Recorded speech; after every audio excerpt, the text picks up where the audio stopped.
Hello everyone, नमस्कार। स्वागत है आप सभी का एडवांस IQ IP सेशन में। क्या हाल है बच्चा लोगों, कैसी है सर्दी? भाई यहाँ तो बहुत है और मैं एकदम खुले दिल से इस सर्दी से निपटना चाहता हूं, इसलिए मैंने पूरा पैक कर रखा है।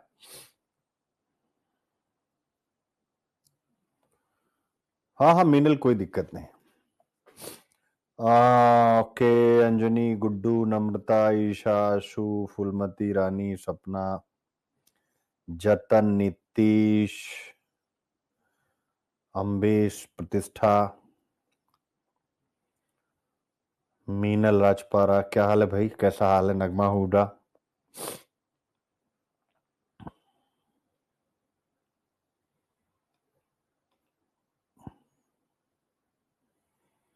दीपिका शर्मा। ठीक है बेटा, चलो शुरू किया जाए। तो आप देख सकते हैं, यानी ये सैटरडे का टॉपिक था बिजनेस लाइन का। एक बार मुझे बताएं, आवाज वगैरह सब अच्छे से आ रही है? वॉइस मेरी अच्छे से आ रही है? ठीक है। तो आज जिस टॉपिक से हम शुरुआत करने जा रहे हैं, आप देख सकते हैं, ये द हिंदू जो न्यूज पेपर ग्रुप है, उसने एग्री एंड कमोडिटी समिट की 2025 के नाम से। ठीक है, क्या किया? और इसमें एग्रीकल्चर को लेकर के बहुत से बिंदुओं पर चर्चा हुई। आपके सामने सारे टॉपिक हैं और ये वो टॉपिक है जिन पर चर्चा हुई है। ये देश के सामने भी मुख्य मुद्दे हैं और चूंकि आप देश को ही रिप्रेजेंट करने जा रहे हैं, तो स्वाभाविक रूप से आपके सामने भी यही मुद्दे हैं। आप देखिए जरा, टॉपिक पर निगाह डालिए। आज की क्लास है कुछ अद्भुत। From drought to floods, all about India's dual strategy to combat climate change in agriculture. सूखा भी हमारे यहां है, बाढ़ भी हमारे यहां है, और ऐसी परिस्थिति में हम किस, यानी ग्लोबल वार्मिंग का जो हमारी कृषि पर इंपैक्ट हो रहा है, हम उससे कैसे निपटें, क्लाइमेट स्मार्ट एग्रीकल्चर करें, क्या करें। तो आप देख सकते हैं। फिर इसके बाद भारत सरकार क्या इनिशिएट ले रही है। डिजिटाइजेशन, पब्लिक इन्वेस्टमेंट, ये फ्यूचर की फार्मिंग के की हैं, यानी कुंजी हैं। तो इसका मतलब फ्यूचर में डिजिटाइजेशन एंड पब्लिक इन्वेस्टमेंट कृषि से जोड़ करके पूछा जाएगा। फिर इसके बाद आता है NABARD's data driven push for climate smart farming, यानी जो हमारा नाबार्ड है, नाबार्ड यानी national bank for agricultural and rural development, यानी जो ग्रामीण विकास के लिए जिम्मेदार है, कृषि व्यवस्था के विकास के लिए रिफाइनेंस करने वाला इंस्टीट्यूशन है। तो नाबार्ड क्या करने जा रहा है, यानी क्लाइमेट स्मार्ट फार्मिंग को सपोर्ट करने जा रहा है अपनी पॉलिसीज के द्वारा, इनफैक्ट कर रहा है। ठीक है, तो नाबार्ड क्या कर रहा है, और अगर नाबार्ड ऐसा कर रहा है तो आपको अपने आंसर में जरूर लिखना है, चाहे एसे में पूछा जाए और चाहे जनरल स्टडीज पेपर 3 में पूछा जाए। आपको हर जगह इसको लिखना है, ज्योग्राफी ऑप्शनल में पूछा जाए वहां भी लिखना है। फिर इसके बाद देखिए, government going natural to push climate smart farming. देख सकते हैं, यानी क्लाइमेट स्मार्ट फार्मिंग में सरकार का रुख क्या है, यानी वो प्राकृतिक खेती की तरफ बढ़ रही। तो प्राकृतिक खेती, natural farming is one of the key strategy to reduce input cost and the government is promoting this practice. तो आप देख सकते हैं, इसका मतलब नेचुरल फार्मिंग पर भी आपसे प्रश्न बनेगा। फिर इसके बाद अगर आप आगे बढ़ते हैं, क्रॉप डाइवर्सिफिकेशन हमारे देश का एक बहुत बड़ा मुद्दा है। फसल विविधीकरण, यानी केवल जो पॉपुलर क्रॉपिंग पैटर्न है, जैसे rice, wheat and sugar cane, धान, गेहूं और गन्ना, इस प्रकार के पैटर्न को बदलने की जरूरत है, जिससे कि हम अपनी फूड सिक्योरिटी के साथ साथ न्यूट्रिशनल क्वालिटी और उसके साथ साथ अपना जो एग्रीकल्चर है उसकी प्रोडक्टिविटी को भी बेहतर कर सकें और किसानों की इनकम को बढ़ा सकें। तो crop diversification could lead to growth of FPOs in Punjab Haryana. ठीक है ना, एफपीओ की क्या भूमिका होगी इसमें, ये सारे विषय विस्तार से डिस्कस किए गए। तो आप देख सकते हैं, यानी ये समिट कितनी महत्वपूर्ण है। अब मैं चाहूं तो इसमें से कोई एक टॉपिक आपको करा दूं, नहीं, सारे के सारे टॉपिक रखे गए हैं आपके लिए। इसलिए मैं हमेशा कहता हूं कि समय लगे तो लगे, लेकिन जब कोई चीज पढ़ो और चर्चा में है, अगर आप दो दो पॉइंट भी इसके पकड़ लेंगे तो चीजें आपके लिए बेहतर हो जाएंगी। तो एक कविता है, वो कविता आपके सामने रखूं, उसके बाद फिर हम लोग आगे बढ़े, यानी इन्हीं विषयों को लेकर के कविता बना दी है मैंने, ठीक है। और फिर इसके बाद हम लोग आगे बढ़ेंगे और चीजों को आगे करेंगे। आज से प्रीलिम्साथॉन में और यानी सीसेट और जीएस दोनों में, यानी मेरा जो पर्सनल मेंटोरशिप चल रही है प्रीलिम्साथॉन, आधारशिला, पीवाईक्यू, एफपीक्यू में, आज उसमें जीएस और सीसेट दोनों पीवाईक्यूज स्टार्ट होने जा रहे हैं, जिसमें रवि सर ने जो पढ़ाया है सीसेट 2024 के प्रीलिम्स में जो क्वेश्चन आए हुए हैं, अब आज 10 बजे से मेरी मेंटोरशिप स्टार्ट होने जा रही। सोचिए, रीजनिंग में, मैथ में और प्लस उसके साथ साथ जीएस में, यानी 2024 के क्वेश्चन से उल्टा हम चल रहे हैं। और देखिए कितना इजी आपको, यानी जो उन्होंने बताया है वो हो गया, और दूसरा संता बंता के द्वारा आप कैसे रीजनिंग और मैथ के वो पॉपुलर क्वेश्चन सीखने जा रहे हैं जो अक्सर रिपीट होते हैं, और आपको वहां पर एक एज देना है मुझे, इसीलिए सर भी लगे हुए हैं, अब मैं भी आपके लिए लग जाता हूं। चलिए, तो क्या क्या विषय है एक बार आपके सामने चर्चा करते हैं। कोशिश ये हुई है कि जितने यूपीएससी के प्रश्न आ जाएं वो भी इस कविता में आ जाएं। चलिए शुरू करते हैं, ठीक है। जलवायु स्मार्ट एग्रीकल्चर, यानी ये पूरा का पूरा जो भी विषय है, अब इसमें कौन कौन से पीवाईक्यू क्वेश्चन है वो भी आएंगे। खेती पर जलवायु का असर भारी, अगर ये कविता समझ गए समझिए एडिटोरियल समझ गए। खेती पर जलवायु का असर भारी, कैसे बनेगी खेती, अब करना है यह समझदारी। खेती पर जलवायु का असर भारी, यानी एक्सट्रीम वेदर कंडीशन, चरम मौसमी घटनाएं, बाढ़, सूखा दोनों घटित हो रहा है एक साथ। असमय हेल स्टॉर्म यानी ओलावृष्टि, फसलों का खराब होना। तो खेती पर जलवायु का असर भारी, कैसे बनेगी खेती, अब यह करना होगा समझदारी। हिंदू के लेख ने यानी agri and commodity summit 2025, Hindu के लेख ने जो राह दिखलाई, उससे जुड़े प्रश्नों की झलक मैंने इस कविता में बतलाई, उससे जुड़े प्रश्नों की झलक मैंने इस कविता में बतलाई। पहला विषय जो यहां डिस्कस हुआ है यानी टॉपिक में, और जिस पर यूपीएससी ने प्रश्न भी पूछा है, ई टेक्नोलॉजी और किसान। नोट करते चलेगा, पहला मुद्दा ई टेक्नोलॉजी और किसान, यानी ई टेक्नोलॉजी किसानों की कैसे मदद कर रही है। डिजिटल युग में खेती हुई स्मार्ट, डिजिटल युग में खेती हुई स्मार्ट, ई नैम ने खोले बाजार के पाट, ई नैम ने खोले बाजार के पाट। ड्रोन से खेतों की हो रही माप, ड्रोन से खेतों की हो रही माप, डेटा एनालिटिक्स से फसल उत्पादन में बढ़ गई है भाप, बढ़ गई है भाप, यानी अब स्वाभाविक रूप से बेहतर बढ़ रहा है। आर्टिकल क्या कहता है कि ई टेक्नोलॉजी, आर्टिकल क्या कहता है ई टेक्नोलॉजी के बारे में। नाबार्ड का डेटा ड्रिवन समाधान, यानी ये वाला पार्ट जो आपने पढ़ा, यानी देख सकते हैं नाबार्ड का डेटा ड्रिवन, नाबार्ड का डेटा ड्रिवन समाधान, किसानों को मिल रहा केवाईसी और वित्तीय ज्ञान। ई टेक्नोलॉजी से कृषि उत्पादन और विपणन में हुई प्रगति। यूपीएससी पूछेगा प्रश्न, कैसे मदद करे ई टेक्नोलॉजी किसान को, दे क्या नई बायोलॉजी। कैसे मदद करे ई टेक्नोलॉजी किसान को, दे क्या नई बायोलॉजी। तो पहला मुद्दा हो गया टेक्नोलॉजी। दूसरा होता है फसल विविधीकरण की चुनौती। किसान एक ही फसल क्यों उगाए, बाजार और जोखिम क्यों ना हटाए। किसान एक ही फसल क्यों उगाए, सॉरी, बाजार और जोखिम क्यों ना हटाए। सरकार लाए तकनीक नई और जलवायु सहनशील बीज और पद्धति सही। आर्टिकल क्या कहता है इस फसल विविधीकरण के बारे में, जान लो तुम। बाढ़ सहनशील और सूखा प्रूफ बीज, आईसीएआर की मेहनत दे रहा भविष्य का तीर। फसल विविधीकरण से होगी खेती स्थिर, तीर एन स्थिर। यूपीएससी पूछेगा प्रश्न, फसल वही हर बार उगाई, खतरा क्या है, क्यों चिंता बढ़ाई। तो क्रॉप डाइवर्सिफिकेशन और क्या उसके साथ चिंता है, ऐसा यूपीएससी आपसे प्रश्न पूछता है।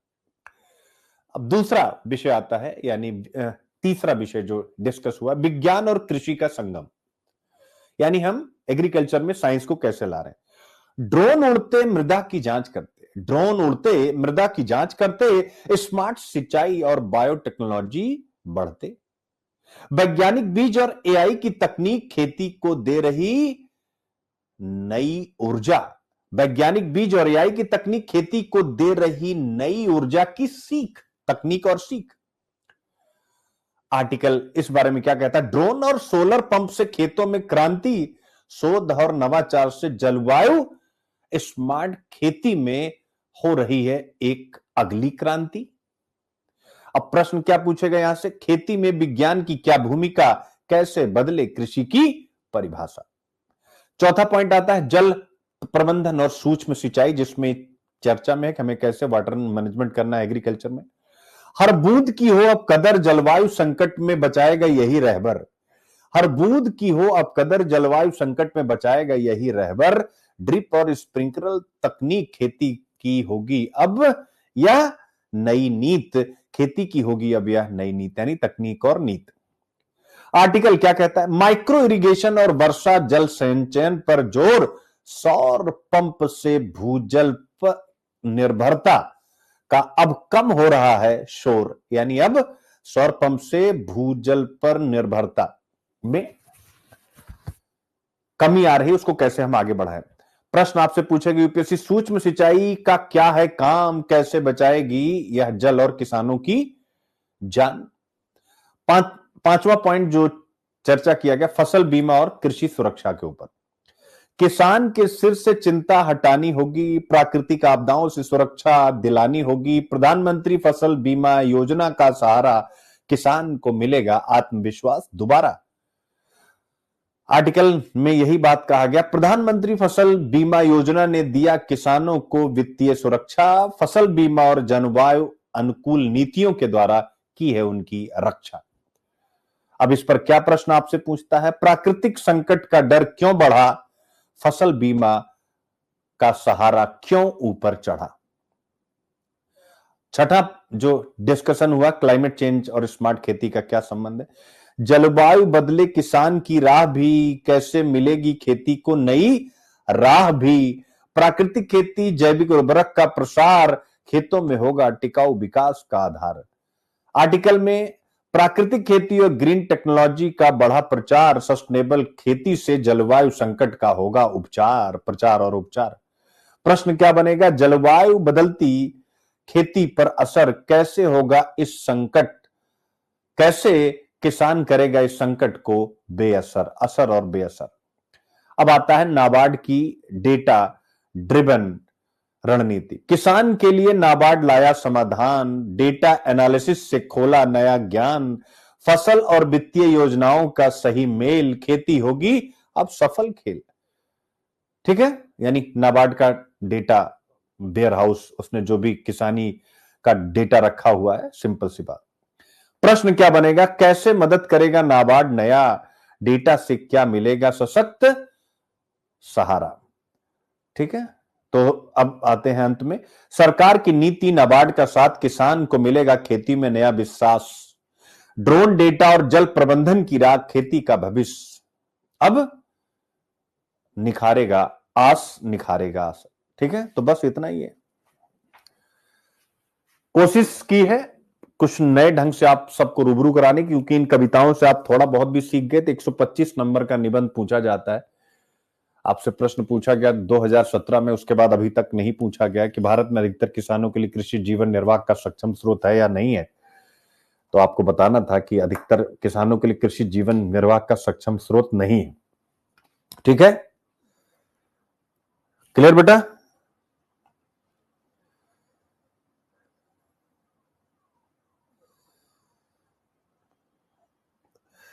अनु कुमारी, आप आदित्य सर से एक बार बात कर लेना, देखते हैं क्या वो करते हैं। ठीक है, आगे बढ़े यहां से। तो आज ये पूरा सैटरडे का है, याद रखिएगा। तो हम सैटरडे की क्लास भले नहीं लेते हैं, लेकिन सैटरडे का टॉपिक छोड़ते नहीं है, हमेशा याद रखिएगा। 11 और 13 जनवरी दोनों का है। आइए क्या क्या है आपके सामने, जरा स्क्रीन पर एक बार आप निगाह डालिए। जीएस पेपर 2, जीएस पेपर 3, एसे और एथिक्स, जलवायु अनुकूल खेती को बढ़ावा देने के लिए सरकार प्राकृतिक पद्धति अपना रही है। जीएस यानी natural farming. GS paper 2, GS paper 3, ऐसे एथिक्स और प्रीलिम्स। डिजिटलीकरण कृषि प्रौद्योगिकी में सार्वजनिक निवेश खेती के भविष्य की कुंजी है। फिर इसके बाद आता है जीएस पेपर 2, जीएस पेपर 3, ऐसे एथिक्स और प्रीलिम्स। फसल विविधीकरण से पंजाब हरियाणा में एफपीओ की वृद्धि हो सकती है। जीएस पेपर 2, जीएस पेपर 3, ऐसे एथिक्स। जीएस पेपर 1, सूखे से बाढ़ तक कृषि में जलवायु परिवर्तन से निपटने के लिए भारत की दोहरी रणनीति क्या है। जीएस पेपर 2, जीएस पेपर 3, ऐसे एथिक्स प्रीलिम्स। जलवायु स्मार्ट खेती के लिए नाबार्ड का डेटा संचालित प्रयास। फिर इसके बाद आज का स्टार्ट हो जाता है जीएस पेपर 3, ऐसे एथिक्स प्रीलिम्स के लिए ग्राफीन क्या है और ग्राफीन मार्केट में भारत को एक बढ़त की स्थिति क्यों हासिल करनी चाहिए, इस विषय पर चर्चा। जीएस पेपर 3, ऐसे एथिक्स और प्रीलिम्स के लिए टेक्नोलॉजी यानी जो फ्रंटियर टेक्नोलॉजी है उनको हमें अपनाना होगा। तो फ्रंटियर टेक्नोलॉजी मैं पहले भी करा चुका हूं, ये आपका रिपीट होगा, आप स्वयं एक बार पढ़ेंगे, क्योंकि अच्छा टॉपिक था, बहुत सीधा कंटेंट था। फ्रंटियर टेक्नोलॉजी मुझे आप सबको आना ही चाहिए। फ्रंटियर टेक्नोलॉजी आप सबको पढ़ाया हो कि नहीं पढ़ा हो, पहले एक बार मुझे बताइए। फ्रंटियर टेक्नोलॉजी हो चुकी नहीं? अरे यही जो आजकल की टेक्नोलॉजी चल रही है वो सब frontier technology, artificial intelligence, big data analytics, जितना आपको याद है। करा चुका हूं कि नहीं करा चुका हूं, ऑनेस्टी से बताना। लेकिन अच्छा कंटेंट था, बना के रख दिया कि आप इसको बढ़िया से पढ़ते चलिएगा। और फिर कह रहा हूं कि जब मेंस की तैयारी आपकी होगी, मैं अभी से तैयार हूं, हमने आज से ही कलेक्शन करना स्टार्ट कर दिया। यानी जब आप 25 मई को जो 2025 वाले हैं, पेपर जैसे ही आपका अच्छा होगा, ये सब बाय फॉरगेट होकर के आपको मिलेगा। तो आपको किसी चीज में डरना नहीं, केवल प्रीलिम्स पे आपको झोंके रहो, ठीक है। इंडियन एक्सप्रेस में आप देख सकते हैं जीनोम इंडिया परियोजना क्या है, ये क्यों महत्वपूर्ण है, और उसके बाद आता है कुंभ मेला क्या क्या है, आप देख सकते हैं, यानी उसके बारे में कुछ फैक्ट्स। बाकी आधारशिला, जो भी बच्चे यूपीएससी की तैयारी मेरे साथ करना चाहते हैं, फाउंडेशन जीएस का बैच 2026 और 27 के स्टूडेंट, तो बिल्कुल देरी ना करें, इन नंबर्स पर कॉल करके आप हमारे साथ जुड़े। अगर हमारा पढ़ाने का तरीका पसंद है, सबसे बड़ी हमारी खूबी है कि हम प्री और मेंस दोनों की तैयारी बिल्कुल अलग कराते हैं, और इसी की नीड भी है। जो अभी नहीं समझ में आएगी, थोड़े टाइम में जब बड़ी संख्या में रिजल्ट होंगे देन समझ में आएगा। फिर इसके बाद हिंदी ऑप्शनल, ढाई आखर प्रेम का पढ़े सो पंडित हुए हिंदी साहित्य बैच, ये 2026 और 27 के एस्पिरेंट्स के लिए, आप इसका भी हिस्सा बने, मैं पढ़ाता हूं।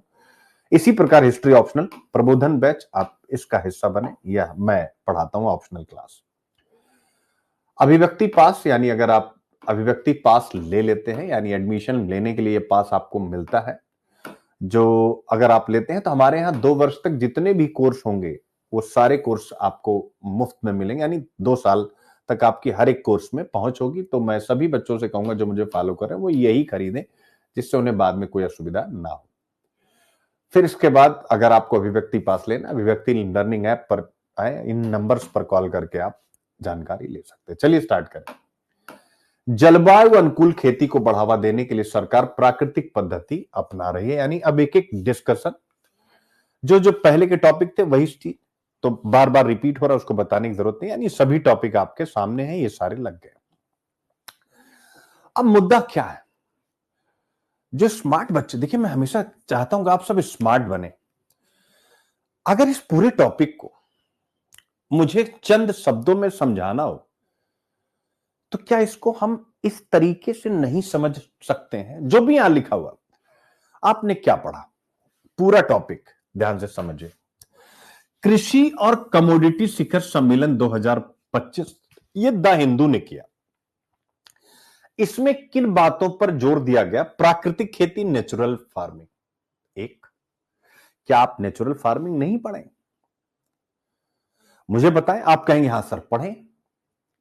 दूसरा, वाटर मैनेजमेंट, क्या आपने नहीं पढ़ा? अरे भाई, यूपीएससी ने एक प्रश्न पूछा, ना जाने कितनी बार डिस्कस कर चुका हूं, कि जो क्रॉपिंग पैटर्न यानी धान और गेहूं एक समय पंजाब हरियाणा के लिए वरदान था, वो अब कैसे अभिशाप बन गए? प्रश्न पूछा गया कि नहीं पूछा गया? पूछा गया। वही कह रहा है भैया, और जल प्रबंधन कैसे करोगे? ये क्या अलग से कुछ बता रहे हैं? मैं उन बच्चों से बात कर रहा हूं जो एक्चुअल में स्मार्ट है, जो अपने दिमाग पर जोर देके इसको एक्टिव करना चाहते हैं। टीचर को प्रेशर देके टीचर को एक्टिव करने वाले बच्चों से मैं इस वर्ष कम से कम 2025 में कोई सरोकार रखना नहीं चाहता।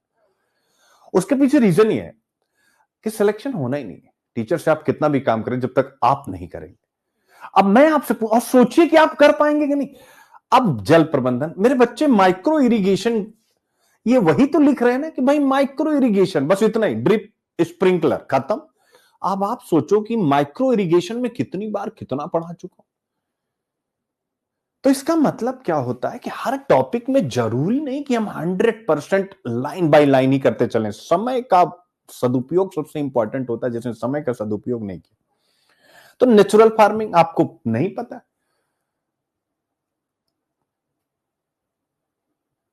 आपको जल प्रबंधन नहीं पता, आपको डेटा संचालित समाधान। डेटा संचालित समाधान क्या होता है? Data driven solution. इसका मतलब क्या हो गया? इसका मतलब हो गया कि भाई अगर किसान अपने खेत में कुछ पैदा करने जा रहा है तो वो जो इनपुट डाल रहा है, उस इनपुट पर जो आउटपुट मिल रहा है, उसका पूरा डेटा। दूसरा डेटा कि अगर हम इनपुट में बदलाव लाएं तो बेहतर आउटपुट मिलेगा। तो डेटा क्या है? जैसे आपका टेस्ट होता है, प्रीलिम्स का, मेंस का, आपको जो मार्क्स मिलते हैं उसी मार्क्स के बेस पर आपका एनालिसिस किया जाता है कि आज आप प्रीलिम्स में, जीएस में, सीसेट में कहां खड़े, मेंस में आप कहां खड़े। Data analysis. और क्लाइमेट रिजाइलियंट फसलें। अब आप कहेंगे अरे ये क्या है सर, चौथी क्लाइमेट रिजाइलियंट फसलें? अरे भाई ऐसी फसलें, जैसा आपने पढ़ा कि क्लाइमेट चेंज के कारण बाढ़ की आवृत्ति भी बढ़ी है, सूखे की भी आवृत्ति बढ़ी, यानी जो हमारा मौसम का पैटर्न है वो अनियमित हो गया, इरेगुलर हो गया। तो हमें ऐसी फसलें पैदा करनी है। हां, ओला वृष्टि, हेल स्टॉर्म के कारण भी फसलें खराब हो रही, तो हमें ऐसी फसलें पैदा करनी जो सूखे को बर्दाश्त कर सके। Indian council of agricultural research जो हमारा इंस्टीट्यूट है वो भी तो काम कर रहा है, आईसीआर। तो हम ऐसी फसलें बनाएं जो सूखे में भी हमारे लिए उत्पादन बेहतर करें, और दूसरा ऐसी फसलें भी जो पानी की मात्रा ज्यादा हो तो भी उनकी परफॉर्मेंस खराब ना हो, और ओला पड़ जाए तो भी वो मृत ना हो वो फसलें। कैसा लगा? तो मेरे प्यारे बच्चों, आपके सामने चीजें आ गई। यही इस शिखर सम्मेलन में डिस्कस हुआ। क्लियर? यानी क्लाइमेट चेंज का जो इंपैक्ट एग्रीकल्चर पर हो रहा है, उस इंपैक्ट से अगर बचना है तो कुछ तरीके अपनाने होंगे। ये तरीके ही यहां बताए गए हैं और इन तरीकों पर आपको इंडिपेंडेंट क्वेश्चन जानने को मिलेगा। अब मुझे बताओ बच्चे, इस टॉपिक में क्या बचा रह गया? अब आप कहेंगे सर बचा नहीं रह गया, तो फिर पढ़ाने का क्या फायदा? पढ़ाने का फायदा यह होता है, और क्या ये सभी टॉपिक में डिस्कस कर चुका हूं कि नहीं, सभी बच्चे बताएं, कि भाई आपकी एक बार और प्रैक्टिस हो जाती है। इसको बोलते हैं रिवीजन। तो ये पूरा टॉपिक रिवीजन वाला टॉपिक, प्लस जो असली ताकत है मेरी वो है आईक्यू आईपी। ये आईक्यू आईपी के लिए, यानी इसमें ढेर सारे पॉइंट आपके सामने रखने जा रहा हूं जो पीवाईक्यूज हैं, ढेर सारे फ्यूचर प्रैक्टिस क्वेश्चन है, उसके आंसर हैं। तो इस टॉपिक की जो असली जान है अब वो इसके फ्यूचर प्रैक्टिस क्वेश्चन है। बाकी वही घुमा फिरा करके सारी चीजें जो आप पढ़े हुए हैं वही यहां लिखी हुई। ठीक है? तो स्मार्ट बनना है बच्चे, नहीं तो समस्या है। आप इस चीज को मान के चलिएगा। जीएस पेपर 3 इकोनॉमी, प्रमुख फसलें, देश के विभिन्न भागों में फसलों का पैटर्न, अब बताने, विभिन्न प्रकार की सिंचाई। तो वही कह रहा भैया सिंचाई में माइक्रो इरिगेशन आप लेकर के आइए। ठीक है ना? देश के विभिन्न, पंजाब हरियाणा में फसलों का पैटर्न, उसको लेकर के क्रॉप डाइवर्सिफिकेशन, ये सारी चीजें आपके सामने आ गई। अब प्रश्न कैसे पूछा है 2016 में, जिससे कि आप इस टॉपिक के साथ एक अपना जुड़ाव महसूस करें। ई टेक्नोलॉजी किसानों को कृषि उपज के उत्पादन और विपणन में किस प्रकार मदद करती है? How does e technology help farmers in production and marketing of agricultural produce? E NAM आपको पता है। टेक्नोलॉजी के द्वारा कैसे अपनी उपज को बेहतर करेंगे, तो अभी आपने पढ़ा कि अगर हम डेटा एनालिसिस करेंगे, अगर हम ड्रोन का इस्तेमाल करेंगे तो उपज ज्यादा होगी कि नहीं होगी, अगर हम माइक्रो इरिगेशन का उपयोग करेंगे तो जहां जितने पानी की जरूरत है वो पानी मिलेगा कि नहीं मिलेगा। ड्रोन के द्वारा हमें और डेटा एनालिटिक्स के द्वारा हमें प्रारंभ में ही पता लग गया कि फसल के किस हिस्से में किस प्रकार की कमी हो रही है, यानी कहां पर कीट लग रहे हैं तो कीटनाशकों की आवश्यकता है, कहां पर पानी कम पहुंच रहा है, कहां पर ज्यादा पहुंच रहा है, डेटा एनालिसिस। तो ई टेक्नोलॉजी आप देख सकते हैं, आप वही ई टेक्नोलॉजी आज पढ़ने जा रहे हैं। तो इसलिए ये टॉपिक जो 2016 में पूछा गया आज भी उतना ही वैलिड है, हिंदू की समिट से हमें पता लग गया। फिर देख सकते हैं आपके सामने लिखा हुआ था क्रॉप डाइवर्सिफिकेशन यानी फसल विविधीकरण। तो what are the present challenge before crop diversification, उभरती हुई प्रौद्योगिकियां फसल विविधीकरण के लिए किस प्रकार अवसर प्रदान करती है, यानी टेक्नोलॉजी क्रॉप डाइवर्सिफिकेशन को कैसे मदद करती। तो ये मैं पीवाईक्यूज आपके सामने रख रहा हूं कि जिससे आप सोचें कि जो आप पढ़ रहे हैं टेक्नोलॉजी का एग्रीकल्चर में कैसे उपयोग हो रहा है, क्रॉप डाइवर्सिफिकेशन में टेक्नोलॉजी, इस प्रकार की चीजें आपसे पूछी गई हैं। तो जो टॉपिक आज हम डिस्कस कर रहे हैं वो आपसे पूछे जाएंगे। 2020 में आपसे पूछा विज्ञान हमारे जीवन में किस तरह गहराई से जुड़ा है, विज्ञान आधारित प्रौद्योगिकियों से कृषि में देख लीजिए क्या उल्लेखनीय परिवर्तन है।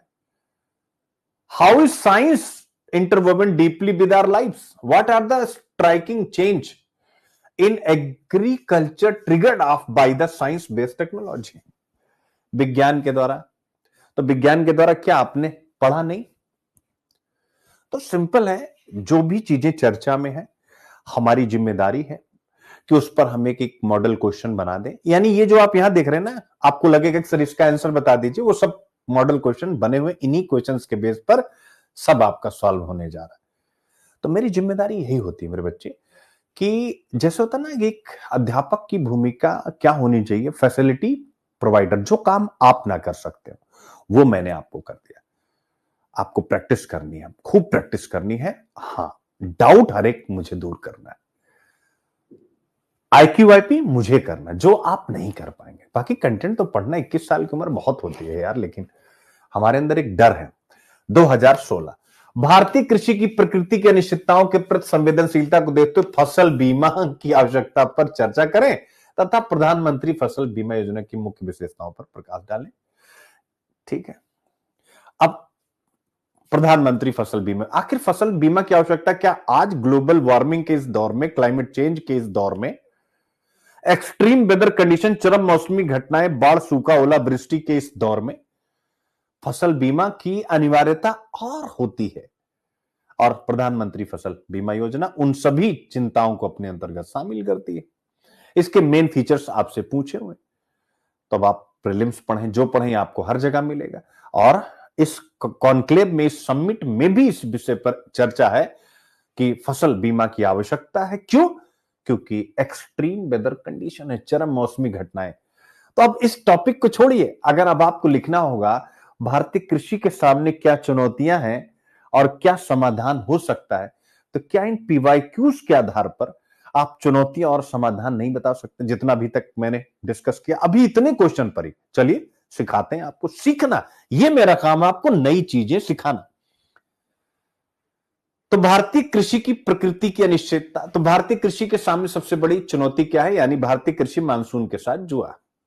पहली तो यही होगी कि भाई, दूसरा climate change, global warming, extreme weather condition और बाढ़, सूखा और ओलावृष्टि सबसे बड़ी चुनौती हो गई। ठीक है मेरे प्यारे बच्चों। तीसरा जोतों का खंडन, विखंडन, उपखंडन, यानी जो ऑपरेशनल लैंड होल्डिंग है उसका साइज बहुत छोटा है, और उसका साइज छोटा है तो स्वाभाविक है उसमें हम खेती किस प्रकार से करें, एक ये बहुत बड़ी चुनौती है। फिर इसके बाद जो लैंड प्रोडक्टिविटी है पर हेक्टेयर, यानी प्रति हेक्टेयर भूमि की उत्पादकता चाइना और अन्य देशों के मुकाबले काफी कम। तो ये सारी चुनौतियां आपने लिखा। वाटर इंटेंस क्रॉपिंग है, क्रॉप डाइवर्सिफिकेशन की कमी, बड़ी चीजें आप डाल दीजिए, ये आपको रटी होंगी, इसमें मुझे अलग से कुछ बताने की जरूरत नहीं। अब इसका समाधान क्या होगा? हाँ, तो भारतीय कृषि मानसून के साथ जुआ है, यानी मानसून अच्छा तो अच्छा, खराब तो खराब। तो ऐसे में बाढ़ आ गई, सूखा पड़ गया, तो फसल बीमा, यानी समाधान में इस क्वेश्चन का पहला पॉइंट आया कि नहीं है? आया कि नहीं है? दूसरा समाधान विज्ञान आधारित प्रौद्योगिकी, यानी अब हमें क्लाइमेट स्मार्ट एग्रीकल्चर करने की आवश्यकता है, डेटा एनालिटिक्स की आवश्यकता है, ड्रोन की आवश्यकता है, एविडेंस बेस्ड एग्रीकल्चर करने की आवश्यकता है, साक्ष्य आधारित कृषि करने की आवश्यकता है।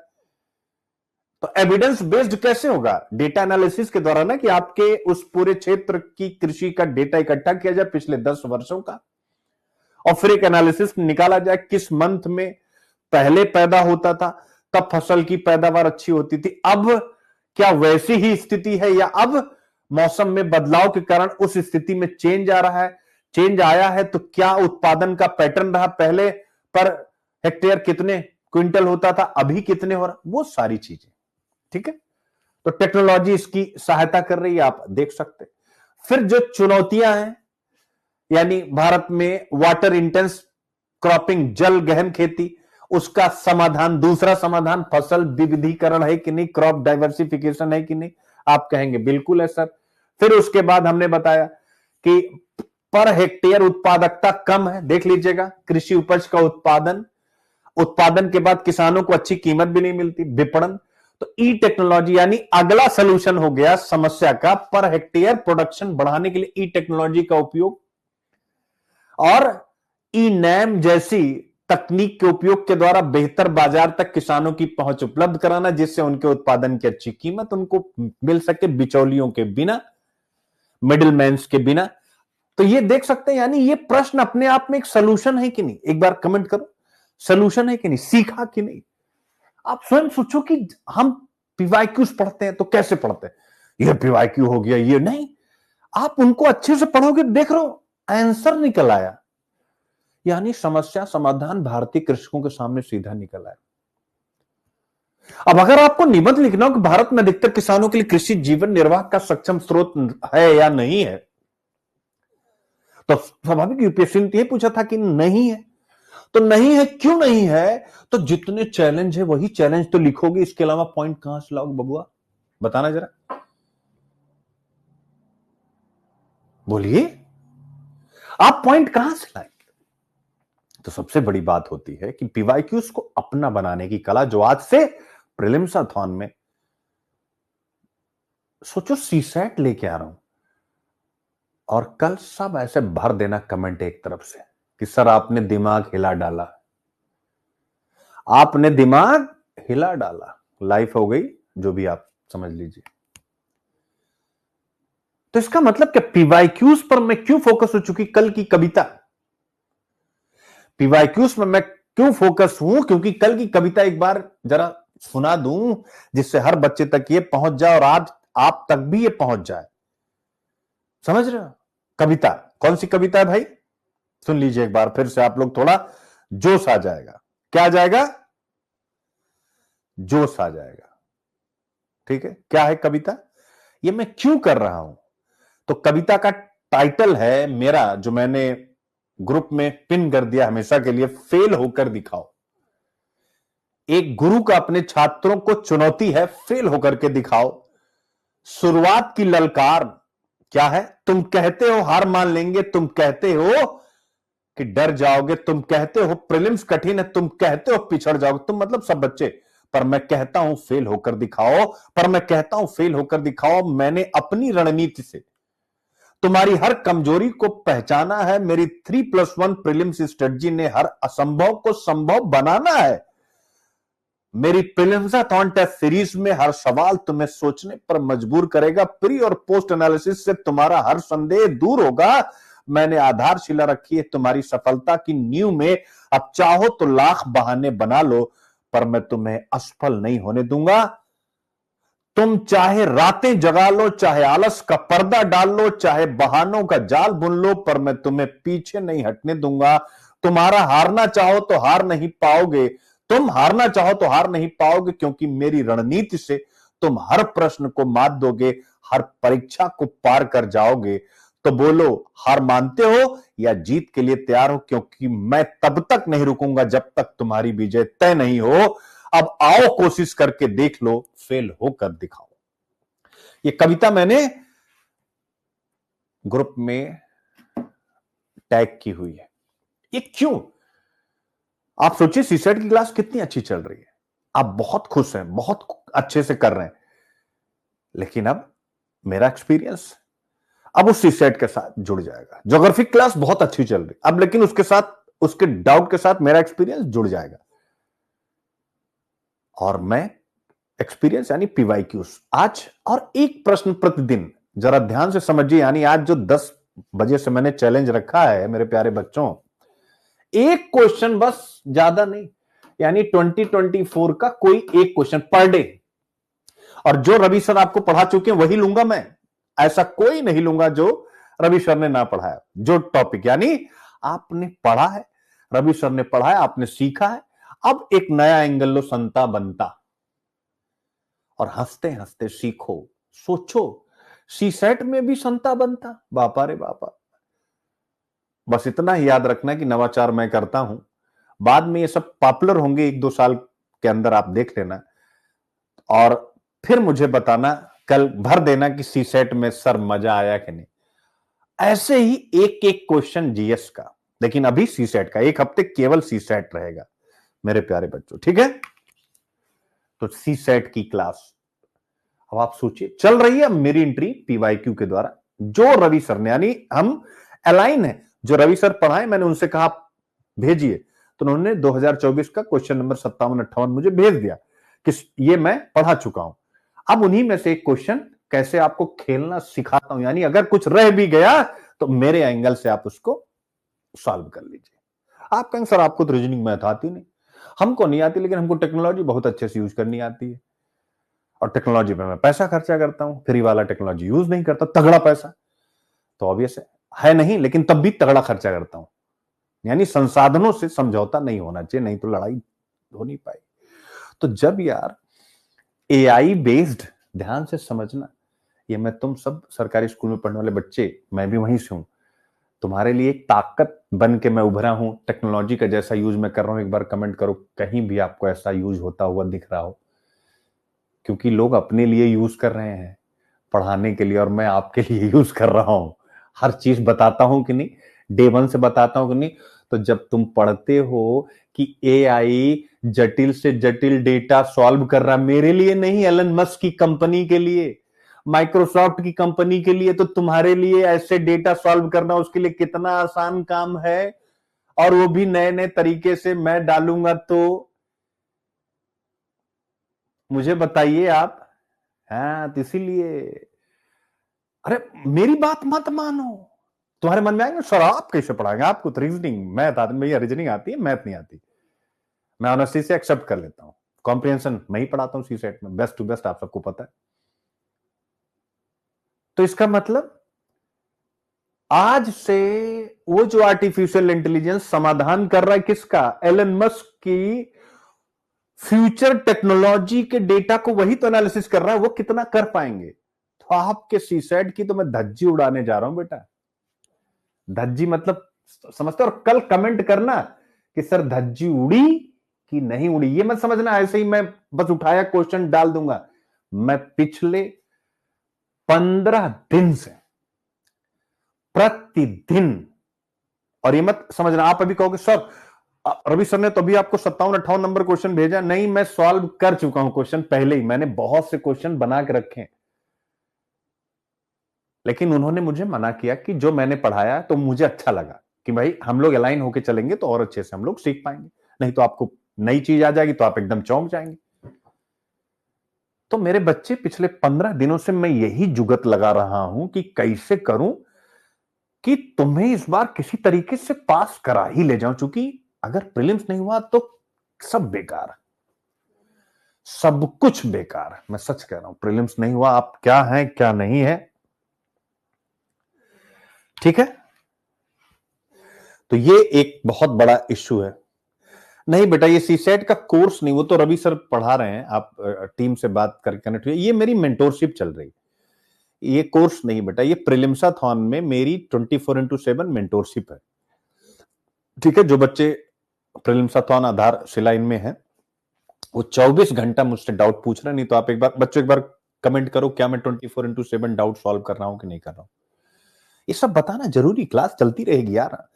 देखो गुरुजी, सिंपल सी बात है, मुझे भी पता है कि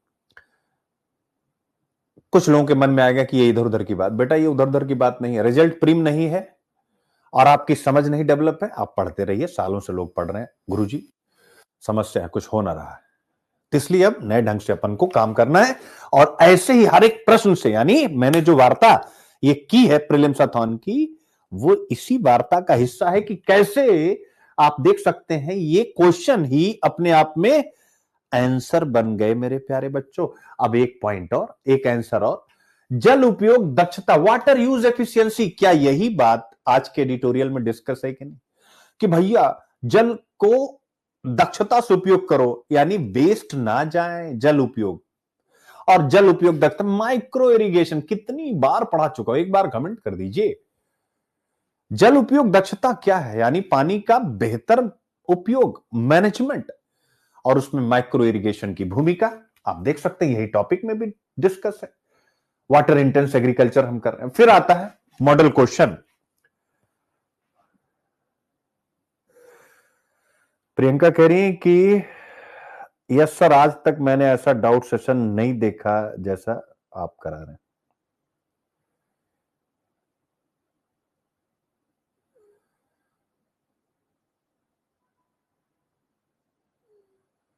ठीक है, आगे बढ़ते हैं।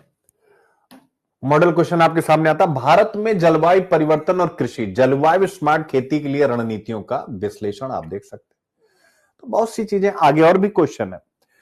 जीएस पेपर 3 एग्रीकल्चर, स्वाभाविक प्रत्यक्ष और अप्रत्यक्ष कृषि सहायता, न्यूनतम समर्थन मूल्य, कुछ बताने की जरूरत नहीं है। ठीक है, अब आता है क्या सहायता दी जा रही है। तो अब मेरे प्यारे बच्चों, जो सहायता दी जा रही उसमें टेक्नोलॉजिकल सपोर्ट आ गया। आप सिलेबस पढ़ोगे तो अभी तक बीज, उर्वरक, कीटनाशक, इन सब में जो हम सिंचाई में जो सब्सिडी देते रहे, बिजली में, ऊर्जा में जो भी हम सब्सिडी देते रहे, वो अब राष्ट्रीय और राज्य स्तर पर किसानों को दी जाने वाली सहायता का हिस्सा थे। हर एक किताब में यही है कि नहीं बेटा, सच्ची बताना। अब हम जो कृषकों को सहायता दे रहे हैं, ये सब पॉइंट कितने वैलिड हो जाएंगे मेरे बच्चे। अब इसी प्रश्न को आप लिखेंगे कि भाई क्या सहायता दी जा रही, क्या सब्सिडी दी जा रही है। तो अब सहायता, प्रत्यक्ष सहायता, तो नाबार्ड जो टेक्निकल सपोर्ट दे रहा है, एक क्लाइमेट स्मार्ट एग्रीकल्चर के लिए जो लोन वगैरह उसका पूरा सिस्टम है, उसने उसको क्लाइमेट स्मार्ट एग्रीकल्चर से जोड़ दिया है। क्लाइमेट स्मार्ट एग्रीकल्चर, जिस मतलब हम ऐसी खेती करें जिससे ग्रीन हाउस गैसों का उत्सर्जन कम हो, पानी का उपयोग बेहतर हो, सिंपल सी बात है। तो नाबार्ड जो इनिशिएट ले रहा है, क्या वो सरकार की तरफ से किसानों को दी जाने वाली प्रत्यक्ष सहायता है? अगर आपकी तरफ से उत्तर आता हां सर प्रत्यक्ष सहायता है, तो मैं सभी से पूछना चाहता हूं ये किस किताब में है। यानी अभी ये किताब का विषय नहीं है, अभी ये एडिटोरियल का विषय, किताब में ना जाने कब आएगा। तो इसीलिए एडिटोरियल की इंपॉर्टेंस है, ये पॉइंट आप निकाल करके दिखाई किताब में। ये कहां लिखा है कि नाबार्ड डेटा ड्रिवन, इसके साथ साथ अनेकों प्रकार के इनिशिएट कर रहा है किसानों की सहायता के लिए। अगर वो कर रहा है तो स्वाभाविक यही है प्रत्यक्ष सहायता। ध्यान से समझिएगा, ठीक है। तो इसलिए मेरे बच्चे, बस आपको स्किल सीखना है मेरे दोस्तों, और कुछ भी नहीं। जीएस पेपर 3 इकोनॉमिक, भारतीय अर्थव्यवस्था, oh my god, mobilisation of resources, agriculture में मोबिलाइजेशन ऑफ रिसोर्सेस, ये क्लाइमेट स्मार्ट एग्रीकल्चर, ये क्या है, मोबिलाइजेशन ऑफ रिसोर्सेज है कि नहीं, crop diversification mobilisation of resources है कि नहीं, कृषि संसाधनों को हम मोबिलाइज कर रहे हैं कि नहीं कर रहे हैं क्रॉप डाइवर्सिफिकेशन के द्वारा, क्लाइमेट स्मार्ट एग्रीकल्चर के द्वारा। और ऐसा करेंगे तो जीडीपी ग्रोथ, डेवलपमेंट और एम्प्लॉयमेंट तीनों क्रिएट होगा। जैसा कि हम कोविड-19 के समय से जानते हैं कि जब कोविड-19 के बाद इकोनॉमी नेगेटिव ग्रोथ रेट में चली गई थी, और फिर जो हमने रिकवरी अचीव करी, तो 2021-22 के इकोनॉमिक सर्वे में लिखा हुआ था कि भारत की यह रिकवरी वी शेप, वी मतलब जहां पर हम खड़े थे 2019 में, कोविड के काल में हम फिर यहां नेगेटिव में पहुंच गए, यानी यहां पर हम थे जीडीपी की ग्रोथ रेट में, पॉजिटिव चल रहे थे, हम निगेटिव में आ गए नीचे की तरफ, फिर हमने तेजी से ऊपर की तरफ रुख किया, फिर से हम पहुंच गए, इसी को बोलते हैं वी शेप रिकवरी। और सरकार ने क्या लिखा था, वी शेप रिकवरी का आधार क्या था बच्चों? बोलो बोलो जरा, कमेंट कर दो, तब आएगा मजा। वी शेप रिकवरी का बेस क्या बना? आप कहेंगे सर वी शेप रिकवरी का बेस बनता है एग्रीकल्चर, यानी कृषि। तो इसका मतलब है इसी कृषि से जीडीपी बढ़ी। उदाहरण लिखना है कोविड-19 का आपको अभी भी, ये नहीं कि कोविड की बात हो रही। और स्वाभाविक है जब जीडीपी ग्रोथ में इसका रोल बढ़ा वी शेप रिकवरी में, तो स्वाभाविक रूप से दूसरी चीज जो होती है, तो सबसे ज्यादा रोजगार भी तो यही देता है। तो जब लोग माइग्रेट होकर के गांव की तरफ गए, तो इसी कृषि क्षेत्र में उन्हें रोजगार भी मिला। आज भी प्राइमरी सेक्टर यानी एग्रीकल्चर और अलाइड एक्टिविटी हमारी जीडीपी में योगदान 14 to 15% के बीच में करते हैं, और एम्प्लॉयमेंट में इनका योगदान 46% है। तो जरा ध्यान से समझिए, अब वी शेप रिकवरी का आधार केवल कृषि में प्रोडक्शन नहीं है मेरे बच्चे। इस पॉइंट को गहराई से पकड़िएगा। वी शेप रिकवरी जो सरकार ने कहा, उसका आधार केवल एक यह नहीं है कि एग्री प्रोडक्शन बढ़ा। मेरे बच्चे, एग्री प्रोडक्शन जब बढ़ता है और 46% लोगों के हाथ में पैसा आता है, तो ये रोजगार वाले जो हैं, जब ये पैसा पाते हैं, तो ये क्या है? बोलो बच्चे, कमेंट कर दो, ये कौन लोग हैं? बोलो बोलो भाई, ये कौन लोग हैं? कौन लोग हुए? कौन लोग हैं? एम्प्लॉयमेंट नहीं, कौन लोग हैं? बोलो बोलो बोलो भाई, ये जो 46% रोजगार पा रहे हैं, जतन, यही लोग प्राइवेट फाइनल कंजम्पशन एक्सपेंडिचर के बेस हैं। हमारी जीडीपी 100 रुपया की अगर टोटल हर साल की है, उसका 58 रुपया, 56 से 56 to 58 रुपये किससे आता है? हम लोग जो कंज्यूमर हैं। तो ये 46% कंज्यूमर है, और कंज्यूमर है तो ये डिमांड करते हैं, और ये जब डिमांड करते हैं तो factor of production land labour capital enterprise, यानी खेती कैसे इंडस्ट्री को जोर दे रही है, एक कैसे सर्विसेज को जोर दे रही है, जरा ध्यान से देखिएगा। इसीलिए वी शेप रिकवरी कहा गया है। तो कृषि किसी भी आपदा के समय भारतीय अर्थव्यवस्था की बैकबोन है, ऐसा मैं नहीं कह रहा हूं। 21-22 का इकोनॉमिक सर्वे स्वयं कहता है, 22-23 का इकोनॉमिक सर्वे, आज भी हम यह पढ़ते आ रहे हैं। तो ऐसी परिस्थिति में उस बैकबोन को कैसे मजबूत किया जाए, हम अगर आज हिंदू की समिट के द्वारा ये पढ़ रहे हैं, तो क्या ये मोबिलाइजेशन ऑफ रिसोर्सेस का उदाहरण है कि नहीं मेरे प्यारे बच्चों? और है, मजा आया कि नहीं? आप सोचिए, बस आपको सोचने वाला बनना है यार। लाइन बाय लाइन चंगीट दो, मेरी ताकत आईक्यू आईपी, बच्चे इसको लूट लो। वन लाइनर पढ़, ये सब पढ़ाने लग जाऊंगा आगे जो कंटेंट है, कितना समय लगेगा? आपके पास इतना समय है। मेरी ताकत केवल आईक्यू आईपी, मेरी ताकत मेरी स्ट्रेटजी, मेरी ताकत क्या है? एनालिसिस है। वो यहां पकड़ लो, बात खत्म हो गई। एनवायरमेंट हो बताने की जरूरत नहीं भैया। कंजर्वेशन, संरक्षण, ये क्लाइमेट स्मार्ट एग्रीकल्चर क्या क्या हम पर्यावरण संरक्षण में योगदान इस क्लाइमेट स्मार्ट एग्रीकल्चर के द्वारा देंगे? आप कहेंगे जी हां। यानी अगर कार्बन न्यूट्रल होना, 2070 तक हमें कार्बन न्यूट्रल होने का टारगेट अचीव करना, पंचामृत के अंतर्गत जो प्रधानमंत्री नरेंद्र मोदी जी ने आदर्श रखा है, तो उसके लिए भी हमें आज का टॉपिक पढ़ना है। ठीक है, तो पर्यावरण संरक्षण में क्लाइमेट स्मार्ट एग्रीकल्चर की भूमिका, sustainable development goal number 13 climate action में क्लाइमेट स्मार्ट एग्रीकल्चर की भूमिका, sustainable development goal number 2 zero hunger में क्लाइमेट स्मार्ट एग्रीकल्चर की भूमिका, क्योंकि एक्सट्रीम वेदर कंडीशन के कारण अगर कृषि का उत्पादन गिरता है, तो स्वाभाविक है भुखमरी की स्थिति पर हम नियंत्रण नहीं कर पाएंगे। ग्लोबल हंगर इंडेक्स में हमारी स्थिति वैसे ही काफी कमजोर है। मजा आ गया बच्चा? ठीक है। हो विभिन्न क्षेत्रों में विकास के लिए सरकारी नीतियां और हस्तक्षेप, जीएस पेपर 2 गवर्नेंस का हिस्सा। आप इसे मान लीजिए, इसको मैं पॉलिटी में भी रखता हूं, गवर्नेंस में भी रखता हूं, आप रख लीजिए। अब आता है GS1 ज्योग्राफी। विश्व भर में मुख्य प्राकृतिक संसाधन, जल वगैरह सब कुछ कृषि उसी इसी में है सब। प्राथमिक, द्वितीयक, तृतीयक, उद्योग, इस सिलेबस 2016 में प्रश्न पूछा भूमि एवं जल संसाधनों का प्रभावी प्रबंधन मानव विपत्तियों को प्रबल रूप से कम कर देगा। तो हम स्वाभाविक रूप से जल संसाधनों के मैनेजमेंट पर पढ़ रहे हैं, तो ये ज्योग्राफी में भी आपसे पूछा जाएगा। GS paper 3 science and technology, विज्ञान एवं प्रौद्योगिकी विकास एवं अनुप्रयोग और रोजमर्रा के जीवन पर इसका प्रभाव। 2020 वाला क्वेश्चन आ ही गया, आप देख सकते हैं। तो कहने का फिर ज्योग्राफी ऑप्शनल पेपर 2 कृषि, लो भैया, एग्रीकल्चर, बुनियादी ढांचा, सिंचाई, बीज, उर्वरक, बिजली, संस्थागत कारक, भूमि जोत, भूमि का स्वामित्व और भूमि सुधार, फसल पैटर्न, कृषि उत्पादकता, कृषि गहनता, फसल सृजन, भूमि क्षमता, कृषि और सामाजिक वानिकी, हरित क्रांति और उसके सामाजिक, आर्थिक और पारिस्थितिक। क्या क्या बताऊं अब इसमें, आप निकालिए। ज्योग्राफी ऑप्शनल भी आ गया, ठीक है ना। अब उसके बाद ऐसे तो भाई ना जाने 2017 इस निबंध में आएगा कि नहीं। हम मानवीय नियमों का तो साहस पूर्वक सामना कर सकते हैं, परंतु प्राकृतिक नियमों का प्रतिरोध नहीं कर सकते। इसका मतलब है अब पृथ्वी गर्म हो चुकी है, तो बाढ़ और सूखा की स्थिति बनेगी, ओलावृष्टि, हेल स्टॉर्म की स्थिति बनेगी। तो जब हम प्राकृतिक नियमों यानी नेचुरल लॉ का प्रतिरोध नहीं कर सकते हैं, तो हम क्या करेंगे?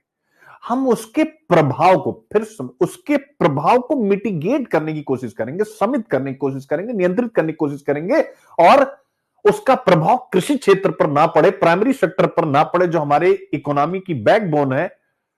इसलिए हम क्या करेंगे? एआई समिट में जो जो बातें कही गई हैं, बस आप याद कर लीजिएगा, हिंदू की, ठीक है। मजा आया कि नहीं आया? कनेक्ट हुआ कि नहीं हुआ? 100% एक बार बताना, नॉट 99%, 100% खत्म हुआ कि नहीं? 100% कनेक्ट हुआ कि नहीं? इसलिए मैं बार बार कह रहा हूं, जो मेरे पुराने बच्चे भी हैं, आप किसी तरीके से मैनेज कीजिए, इस प्रीलिम्साथॉन के साथ जरूर जुड़िए, आधारशिला और प्रीलिम्साथॉन के साथ, क्योंकि प्रीलिम्स नहीं तो कुछ भी नहीं।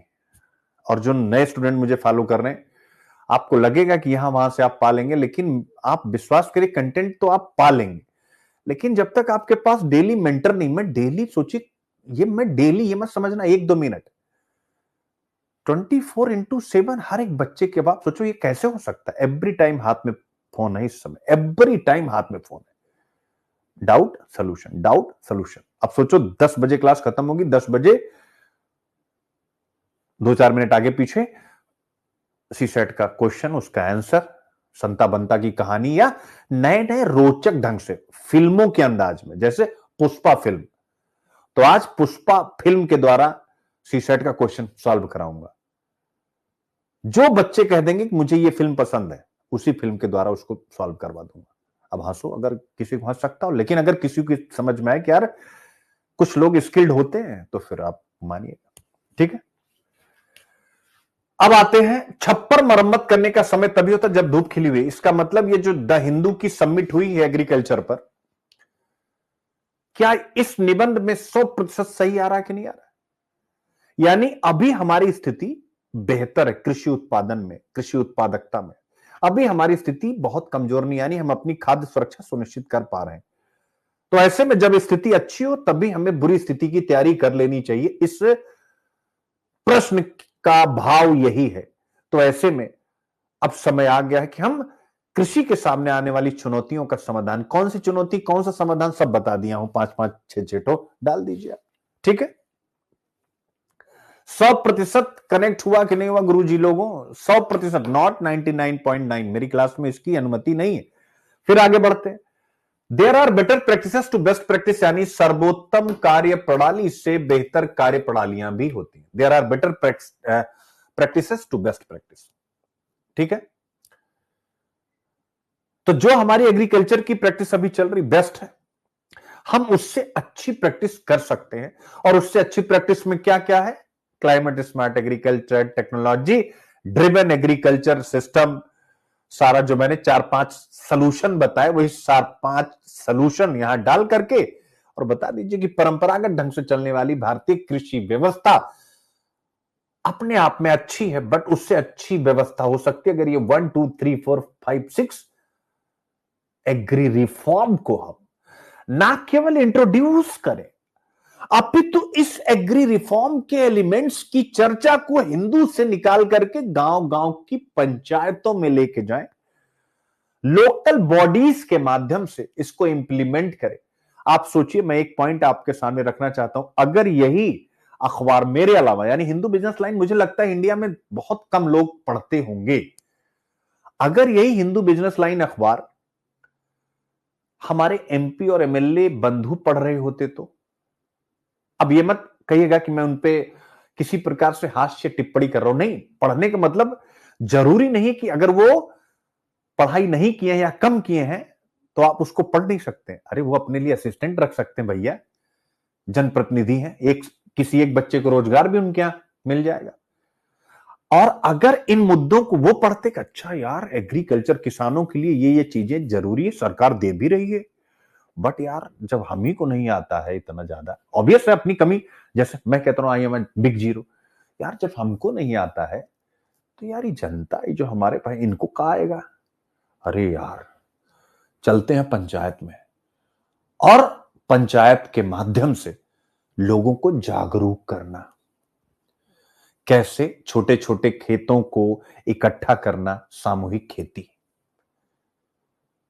उत्पादन का लाभ सबको कैसे मिलेगा, उसका पावर पॉइंट प्रेजेंटेशन, प्रोजेक्टर कितने का आता है एक एमपी एमएलए के लिए, कितने प्रोजेक्टर, उनको तो पैसा मिलता है, अपनी जेब से लगाना नहीं। लेकिन मैं आपसे पूछना चाहता हूं कि क्या ये बगैर लोकल बॉडीज यानी पंचायत, जिनके जो विषय है 11वीं अनुसूची में, 11th शेड्यूल में, ये उसमें एक है, तो क्या हम पंचायतों तक इस द हिंदू के विजन को ले जाए बिना दूर कर पाएंगे? चिंतन कीजिए। ये तो हिंदू की आर्टिकल में रह गया, मैंने पढ़ा लिया, आपने यूपीएससी के लिए पढ़ लिया। जनप्रतिनिधियों को यह सीखना होगा, अच्छे अखबारों को पढ़ना होगा। हिंदी में अच्छे अखबार नहीं है, वो केवल जो मतलब चटपटी खबरें छापते हैं। चटपटी खबरों से फ्यूचर नहीं बनेगा। ठीक है, अच्छी बात है, एक समय के बाद हमें लगता है कि हम सब लोग खुश हैं, लेकिन हम और ज्यादा खुश हो सकते हैं, मैं ये कहना चाह रहा हूं। यानी उत्पादन और कर सकते हैं, 5 कमा रहे हैं 6 कमा सकते हैं। तो ये कहीं ना कहीं एक बहुत बड़ा विषय है, ठीक है, जो इस निबंध में आए। 100% कनेक्ट हुआ बच्चों? आप कहेंगे आंसर कर। और ये जो मैंने बोला ना, इसको निबंध में लिख दीजिएगा, सुझाव के रूप में जो मैंने दिया है सब आपको लिखना पड़ेगा। मैं सच कहता हूं, कुछ अखबार होते हैं जैसे इंडियन एक्सप्रेस हुआ, ये सब पंचायतों में ऐसे ही डालना चाहिए। कम से कम पंचायत का कोई एक बच्चा 2 बच्चा उसको पढ़ना स्टार्ट करेगा। ये सारे अखबार, और ये सरकार डलवाए, लेकिन क्या ही बोला जाए, सरकार क्यों डलवाए। अब कौन कौन से अखबार जो हिंदी वाले हैं वो गांव गांव तक पहुंच रहे हैं, और उसमें केवल चटपटी खबरें। विश्वास करिए आप, अगर कोई कहे भी नहीं सर एक तो बहुत अच्छा लिखा था, अरे यार इनमें और उनमें बहुत अंतर है। मैं बनाता हूं कंटेंट ना, मुझे पता है।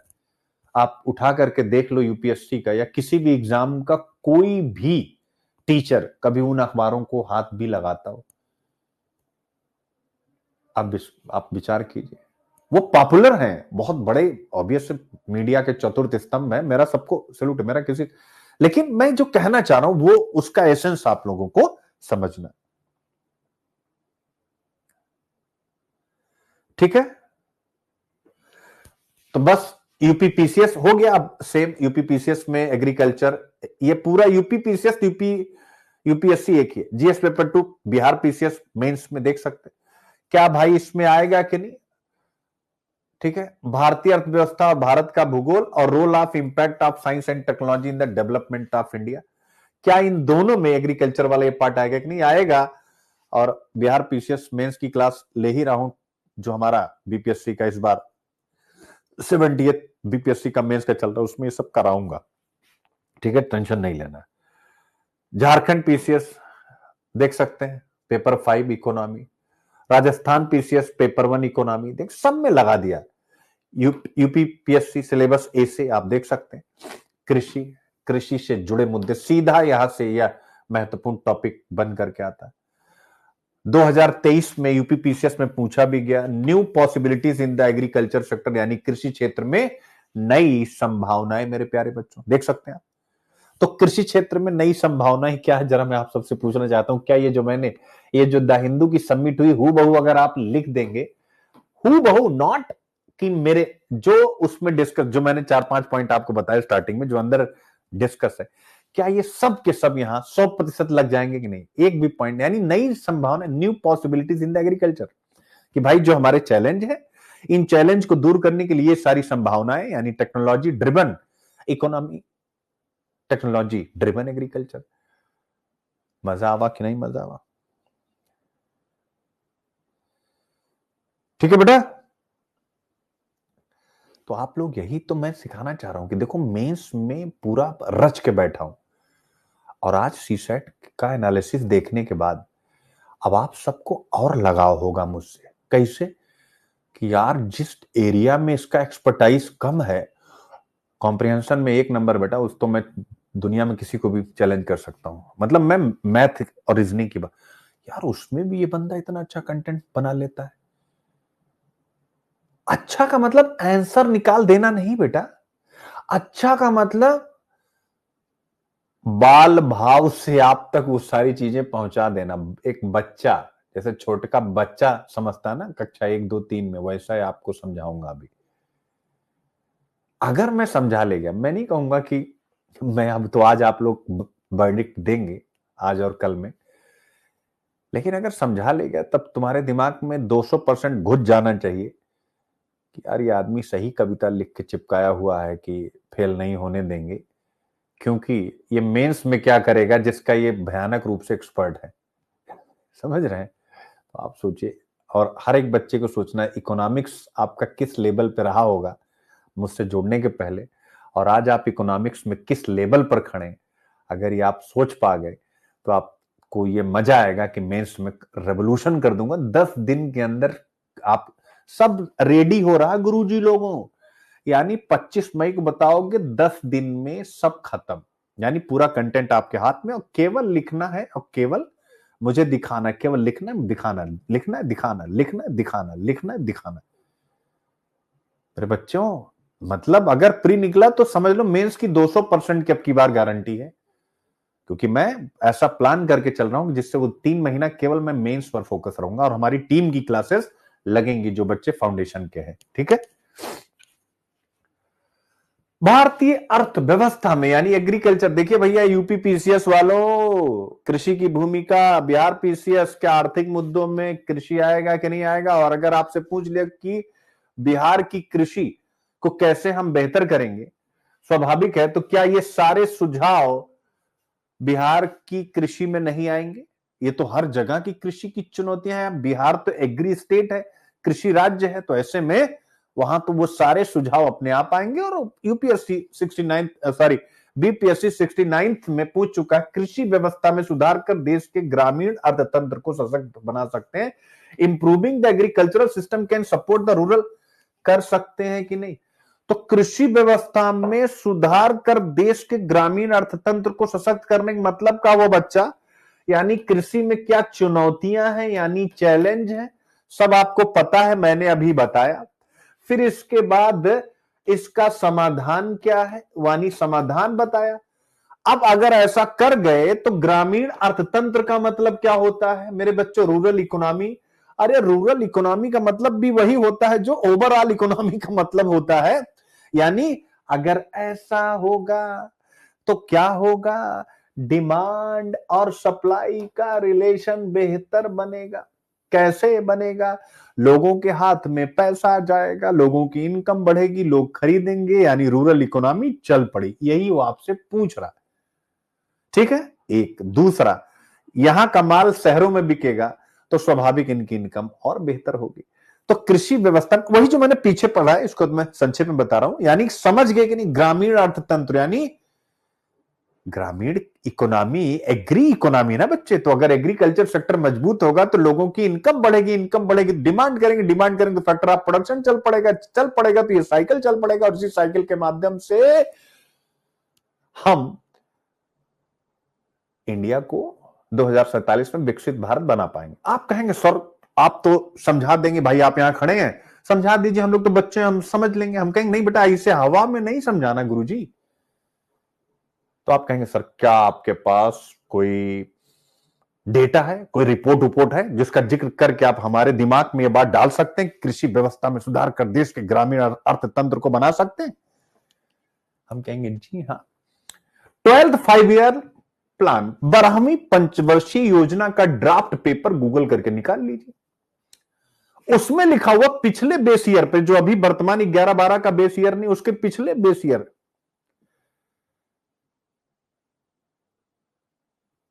कि अगर भारत को जीडीपी ग्रोथ रेट 8% प्लस बनाए रखनी है तो उसे एग्रीकल्चर में 4+% की ग्रोथ बनाए रखनी होगी। यानी 8% जीडीपी ओवरऑल ग्रोथ रेट अगर हिंदुस्तान को बना रखे, पिछले वाले पर, अभी वाले पर नहीं, तो भारत को एग्रीकल्चर सेक्टर में हर हाल में 4% की जीडीपी ग्रोथ प्राप्त करनी है।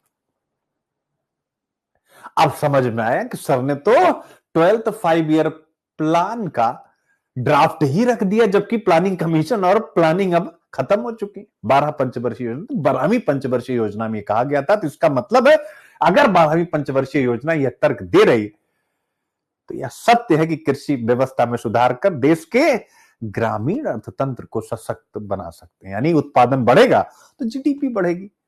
अब आया कुछ आनंद की अनुभूति हुई, इसलिए मैंने कहा मुख्य परीक्षा प्रीलिम्स फाड़ दो बेटा। इसलिए मैंने देख रहा हूं अभी हिस्ट्री, मेरा बच्चे जो मेरे यहां एडमिशन लिए, अभी मैंने केवल, मैं कभी झूठ नहीं बोलता बेटा, आप सबको पता, यानी अभी मैंने एंशिएंट इंडिया पूरा खत्म कर दिया, मॉडर्न इंडिया खत्म कर दिया, और विश्व इतिहास की 2 यूनिट खत्म हुई। अब सोचो कि विश्व इतिहास पूरा बचा हुआ अभी। अब कल से उनके ऊपर मैं लग रहा हूं, यानी कि मैक्सिमम फरवरी तक एंड कर दूंगा। और तब भी कह रहा हूं कि मत पढ़ो मैं पढ़ा के रख दूंगा। तब भी कह रहा हूं बेटा, जब समय मिलेगा ऑप्शनल तभी पढ़ना, प्री निकालो, 2 होगा देखा जाएगा। राज पटेल यार पिछली बार, वो अपना बच्चा, अभी कल मंत्री साहब ने उससे पूछ लिया कि जो है, अच्छा जो यूट्यूब पे बच्चे होंगे उनको बता दूं कि राज का इंटरव्यू कैसे होता है। ये बच्चे लेते हैं, जो मेरे बच्चे हैं यही राज का इंटरव्यू ले रहे हैं। तो मैं ये सारी सुविधाएं भी देता हूं जो हमारे यहाँ, हमारे फाउंडेशन कोर्स का हिस्सा। अब वो पूछ रही है कि सर आपकी प्रीलिम्स की स्ट्रेटजी क्या थी। अरे बेटा, जो वो मेरा ही अपना बच्चा है, वो जो 3+1 है ना, वही उसकी स्ट्रेटजी है। ऑप्शनल इतिहास उसने कहीं से पढ़ा नहीं, उस समय मैं पढ़ा नहीं रहा था इतिहास, तो पूरा मैंने ही तैयारी कराई। कैसे तैयारी कराई, यानी किताबों के थ्रू, किताब बता दिया, पैटर्न बता दिया, क्वेश्चन भेजता, उसका आंसर चेक करके बता दिया। वो फास्ट लर्नर है, सीखता चला गया, केवल मैं उसका क्वेश्चन चेक करता चला गया। तो मेरा कहने का मतलब यह है कि मेंस के लिए ना, और तब भी 267 मार्क्स फर्स्ट अटेम्प्ट में आया। मेंस में रिदम के बराबर नंबर था, इंटरव्यू में इसको 120 मिला, रिदम को 206 मिल गया। राज को कितने मिला, 120 मार्क्स, बेचारा अटक गया। 140 भी मिल गया होता तो सिलेक्शन था। सोच लो, अब 20 नंबर से 25 नंबर से बच्चा बाहर हो गया। आप सोच सकते हो कि कहीं पढ़ा हुआ, यानी जो मैंने दिशा निर्देश दिया, और वो क्या दिया वो भी आपके सामने रख दिया। जैसे एंशिएंट इंडिया अभी मैंने आपको पूरा पढ़ा खत्म कर दिया, पीवाईक्यू भी सॉल्व कर दिया। इस बार राज को भी ये कंटेंट मिला। पिछली बार मैंने राज को क्या, राज का सभी जितने भी बच्चे थे, प्रबल था, राज था, और एक और बच्चा था हिस्ट्री का, सबको मैंने कहा केसी श्रीवास्तव किताब खरीदो। हमारे टाइम में केसी श्रीवास्तव किताब, एंशिएंट इंडिया मतलब बवाल। अब इनको पकड़ा, देखो सर ये तो गजब की, सब लिखा हुआ इसमें। अब ऐसे भी बच्चे हैं, और ऐसे बच्चे, सर आप तो पढ़ाते नहीं, आप तो किताबें बता देते हैं। अब ऐसे भी बच्चे हैं। अब आपको ये देखना है कि इन दोनों में से 2 प्रकार के बच्चे हैं, सिलेक्शन का रेशियो किसका ज्यादा है, वही जो अपने दिमाग पर ज्यादा जोर दे रहा है। समझ में आया बेटा। तो पहले अटेम्प्ट में उस लड़के को 267 मार्क्स मिला। रिदम का एग्रीकल्चर था, मेरा कोई बैकग्राउंड नहीं था, मेहनत हुई। रिदम को भी पहले अटेम्प्ट में 256 या हाँ कुछ ऐसा मार्क्स था। कैसे मिला, कोई ऐसा थोड़े मंत्र, बच्चों की ही मेहनत है। लेकिन मैं क्या, जो मैं प्लान सेट करता हूं मेंस का, क्या पढ़ना है, कब पढ़ना है, कितना पढ़ना है, और मेन उससे भी ज्यादा आंसर राइटिंग की प्रैक्टिस करने का तरीका। तो इसलिए मेरे बच्चे, बस टूटना है और डूब जाना है। प्रीलिम्स मतलब सब कुछ, और बट कोटा नहीं पूरा करना, निकालना है वहां से। ठीक है, अब हो गया बेटा अब बताइए मुझे, जलवायु स्मार्ट खेती क्या है? जलवायु स्मार्ट खेती में ऐसी पद्धतियां और प्रौद्योगिकियां शामिल हैं जो कृषि उत्पादकता को अस्थायी रूप से बढ़ाती हैं, जलवायु परिवर्तन के अनुकूल होती हैं और ग्रीन हाउस गैस उत्सर्जन को कम करती है। इसको पढ़ नहीं लोगे? या वैश्विक जलवायु लक्ष्यों के प्रति भारत की प्रतिबद्धताओं। वैश्विक जलवायु लक्ष्य क्या है भैया? सब पढ़ाया हूं कि नहीं पढ़ाया हूं? और किसानों की आय को दोगुना करने आए और खाद्य सुरक्षा सुनिश्चित करने पर इसके घरेलू फोकस के अनुरूप, यानी ये जो क्लाइमेट स्मार्ट खेती है, ये हमारी जो सरकार की नीति है उसके अनुकूल है। यही बात यहां कह रहा है। सरकार और नाबार्ड की भूमिका। भारत सरकार नाबार्ड जैसी संस्थाओं के साथ मिलकर जलवायु परिवर्तन के विरुद्ध लचीलापन बनाने की रणनीति के रूप में प्राकृतिक खेती को बढ़ावा दे रही, सूखा और बाढ़ प्रतिरोधी फसलों और कुशल जल प्रबंधन पर ध्यान केंद्रित कर रही। ठीक है, अब मुझे बताओ बेटा, agriculture figure 1, agriculture cycle and information challenges for small hold farmers, यानी छोटे किसानों के लिए मेरे प्यारे बच्चों क्या है कि जो कृषि का चक्र होता है, यानी कृषि का चक्र का मतलब मौसम कब आ रहा है, यानी कौन सा महीने से उनको पता है, लेकिन अब चूंकि ग्लोबल वार्मिंग के कारण क्लाइमेट चेंज का जो पैटर्न वो बदला है, तो क्लाइमेट का पूरा सिस्टम बदला, किसानों के पास उसकी इंफॉर्मेशन नहीं है। यानी कृषि चक्र के हिसाब से किसानों के पास कृषि करने का साइंटिफिक तरीका नहीं है। यही उनके सामने चैलेंज है। अब आप देख सकते हैं agriculture cycle and information challenges for small hold. अब अगर आप इसको लिखेंगे, जैसे लिखा हो भारत में अधिकतर किसानों के लिए कृषि जीवन निर्वाह का सक्षम स्रोत नहीं है।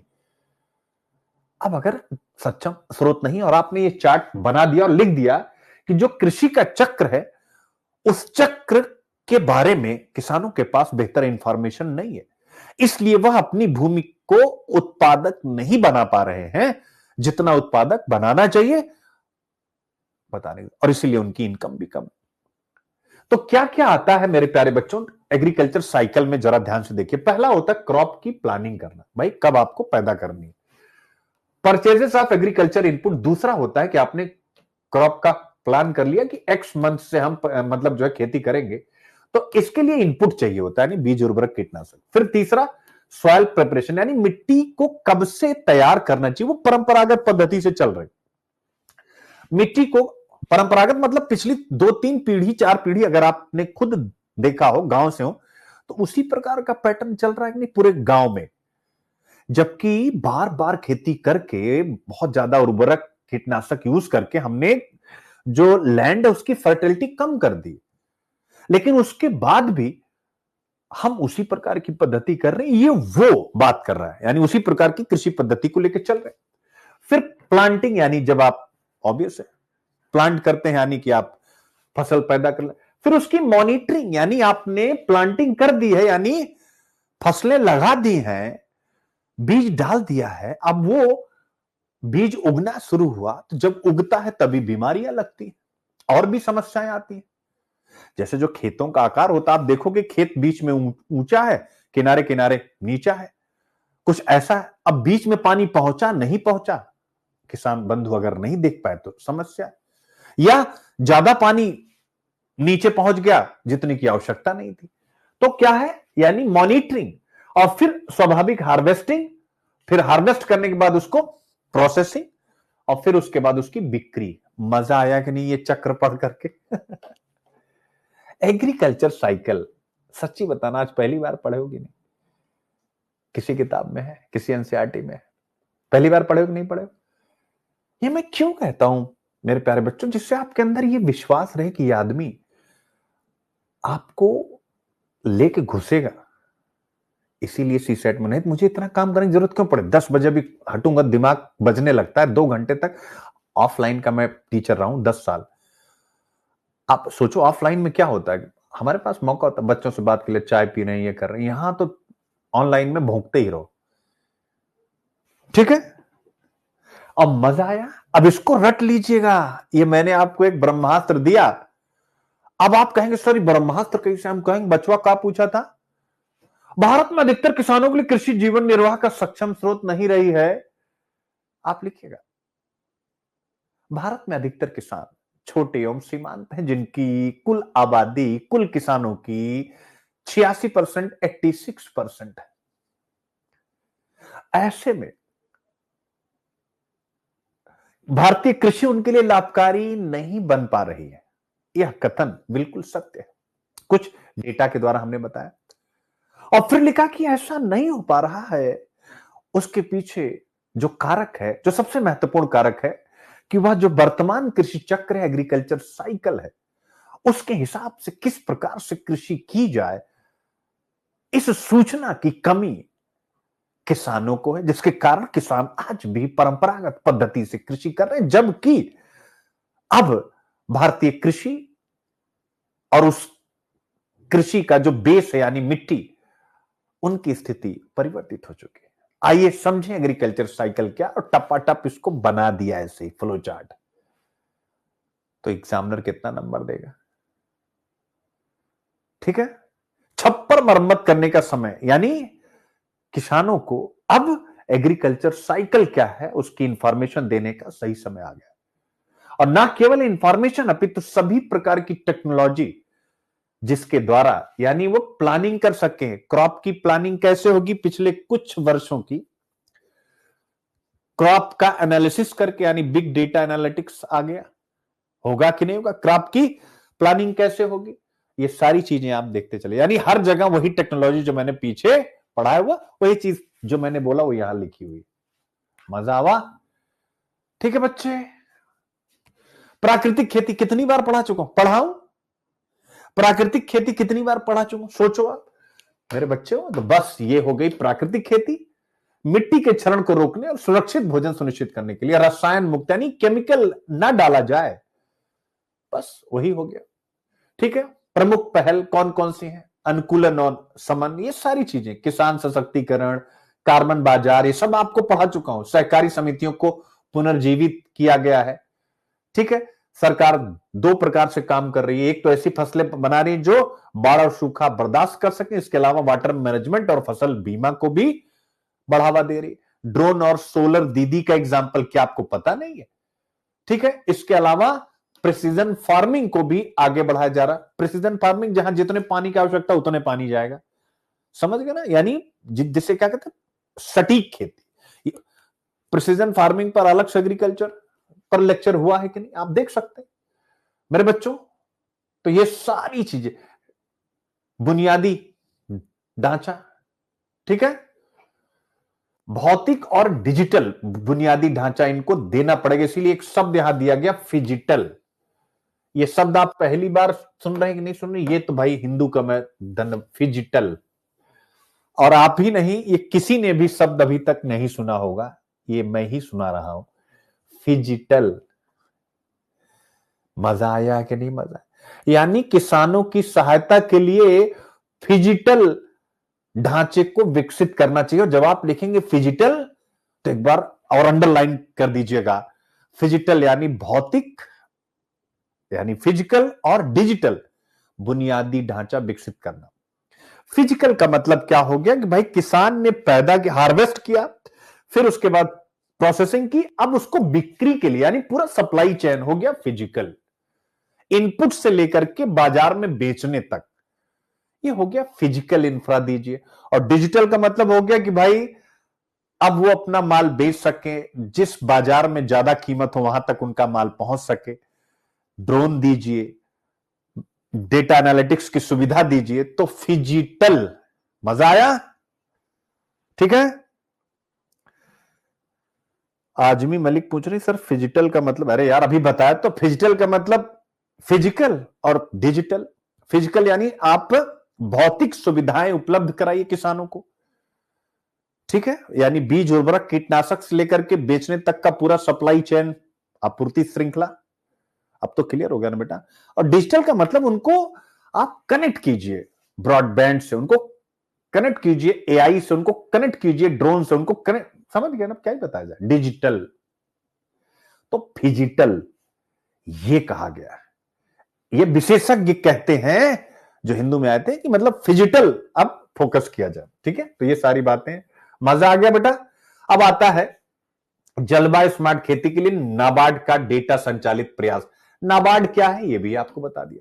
राष्ट्रीय कृषि और ग्रामीण विकास बैंक भारत का शीर्ष विकास बैंक है, जिसकी स्थापना, इसके कार्यों में कृषि के लिए ऋण प्रवाह को सुगम बनाना, ग्रामीण विकास को बढ़ाना, यानी कृषि के लिए ऋण। लेकिन क्या ये डायरेक्ट देता है या इनडायरेक्ट देता है, जरा इसको बता दीजिए आप सब लोग। देखते हैं कितना किसका प्रीलिम्स तैयार है।